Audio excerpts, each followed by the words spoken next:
Right, welcome guys to another swing update. This time it is Adam's turn. We're going to go through what he's working on literally just before the season starts. So our first tournament is when? Next week? Yeah. Yeah, next week. So not long to go. So let's get into it.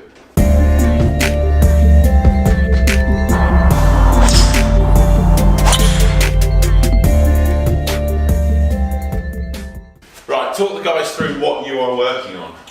So for me, wrist set on the way back has always been a bit of an issue. I tend to take it away quite well and then get rid of it all at the top and get quite narrow and quite close in here.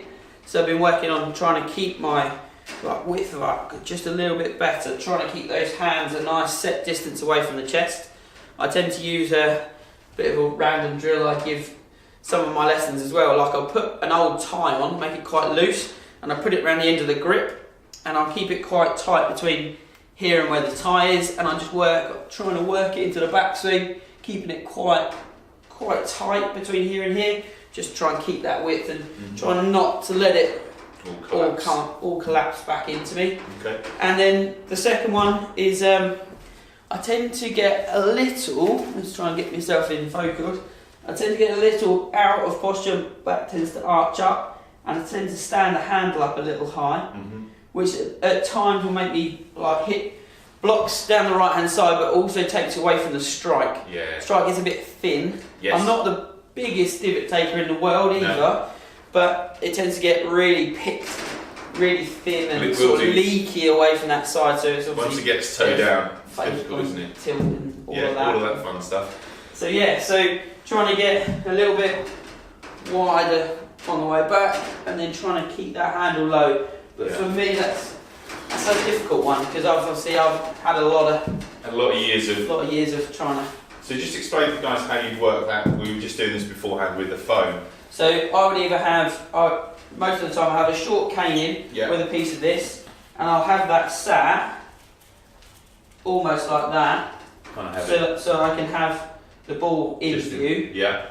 So then I get that feeling of trying to work the handle down underneath it, so you can get into the nice impact position I want and keep that body turning. Yeah. Whereas I tend to get a bit stalled in my body turn and then stand the club up, and I can't really go anywhere other than sort of trying to go a bit hands active through here. Which then becomes difficult to manage, doesn't it? Which Luke Donald's got a lot to pay for because, he's made a career out of it though. Yeah. His talent might be just a little bit better than yours. Yeah, but the problem was I kept watching his swing on the way up. Yeah. So it's amazing what you can do when you just watch videos of some people and try and copy what they do. And that's always a difficult thing to do. And again, that's something that as growing up as players, as coaches, that you learn, don't you? Actually, watching some of these professional athletes' movements what I perceive could be more destructive. Yeah, what I perceived to be what I wanted to do, because I liked the way he swung it. Yeah.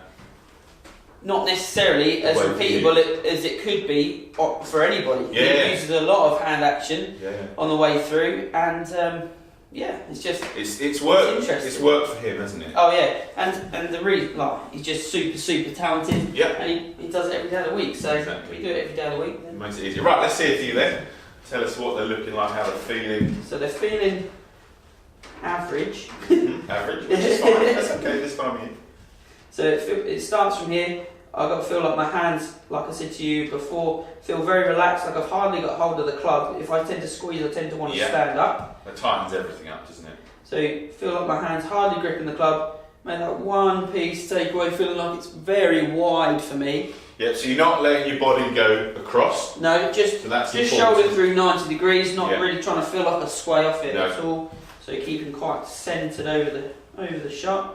So you get that shoulder into here. It's going to feel quite short to me. It's never going to finish there though. That's what it's going to feel like. And then feel like that. It returns under the angle that you started at. That I started at, and it probably won't look any different. No. But you've got to keep trying to get better. Definitely.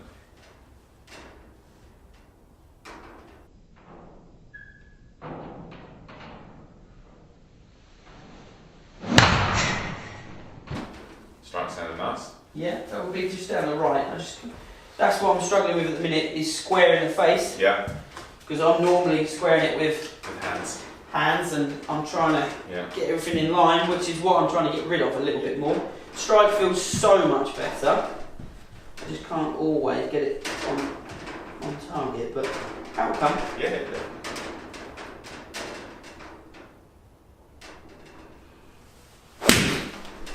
Yeah, it certainly for me looks like you're keeping that width nicely on the way down, sort of that, on the start of that transition, which is always important, isn't it? That club doesn't look like it's going quite as close to your head as it gets sometimes. It tends to just get in here, and then as I start to come down, it gets very narrow, yeah. and then sort of stop and get that way. You've got to try and find that face again. And find that distance from the ball is always difficult. Yeah.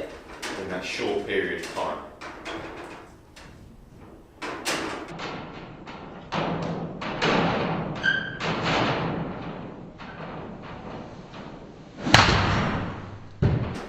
Looks good. Feels nice. Sounds nice. Feels very good. So like that's that's sort of crazy distances for me. Yeah. But much more through strike than anything else, and that's the bit that really drives me nuts. Is that I stand there and I just don't strike it well enough. Yeah. With my irons at times, and when it's on, it's very, very good. But when it's off, that one down the right hand side for me, when it's not struck well, it's then. Yeah. I know, just annoying. It drives me nuts. So just want to take a second here. It is very windy here today and the shutter is just blowing like crazy. So apologies if there's any audio. Blowing a hoolie outside. It's blowing snow outside. Yeah. So in closing, we've both got things that we're working on. We've both got things. You've always got to, because that's half the fun of the game, isn't it? Can you improve those bad shots just a little bit closer to your good shots to help you score better? So guys, as always, thank you very much for watching. Hope you enjoyed that. Again, just a quick video, just letting you know what's going on with our swings. Definitely. So guys, if you're practicing anything or want to let us know that you think we could do something different, like you've got a better drill that I'm doing for that exact thing, then comment below. We'll have a look through. We'll always reply to you. And guys, thanks so much for watching. Indeed. So if you wouldn't mind hitting the old subscribe button in the middle, that would be amazing. It does help us out a lot. If we could get up to that bigger subscriber numbers, that would be amazing. Yes. And YouTube likes us a little bit more. Yeah, YouTube likes that sort of thing. So until the next time, we'll see you soon. Thanks a lot, guys. Bye-bye. Guys, thanks for sticking around to this point. If you haven't subscribed, then you won't be in KO 10K. Yeah, so we're going to be giving away prizes at various intervals between where we are now and 10,000 subscribers. So if you haven't done it, get on it now.